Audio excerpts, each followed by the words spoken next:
Price Lord. இன்றைய தியானத்திற்கு லூக்கா 23 அதிகாரம் 11 மற்றும் 12 வசனங்களை தியானிப்போம்.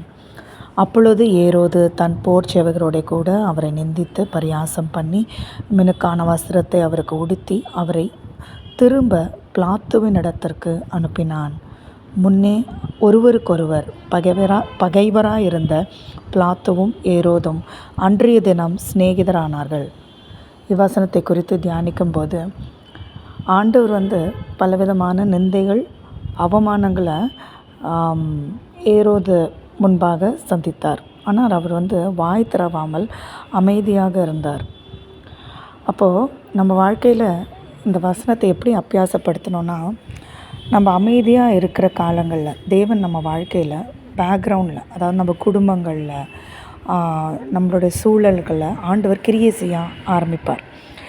எப்படி அது வரைக்கும் பிலாத்தும் ஏரோதும் பகைஞராக இருந்தாங்களோ, ஆண்டவர் நிந்திக்கப்பட்டு அவமானப்பட்டு அமைதியாக இருந்ததன் பொருட்டு அது நிமித்தம் we don't know how and why, எதனால் எப்படின்னு நமக்கு தெரியாது. ஆனால் அவங்க சிநேகிதர் ஆகிறதற்கு ஆண்டவர் அங்கே அமைதியாக இருப்பது மிக அவசியமாக இருந்தது.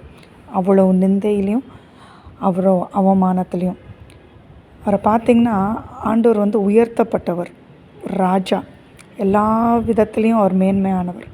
ஆனால் அவர் தம்மைத்தான் தாழ்த்தி மனித ரூபம் எடுத்து நமக்காக பலியானார். அப்போ அப்படிப்பட்ட தேவன் அவ்வாறாக செய்வதற்கு பின்பாக ஒரு காரணம் இருக்குது. சூழ்நிலைகளை மாற்றவும் மனிதர்களை மாற்றவும் அவருடைய அமைதி ஏதுவாக இருந்தது.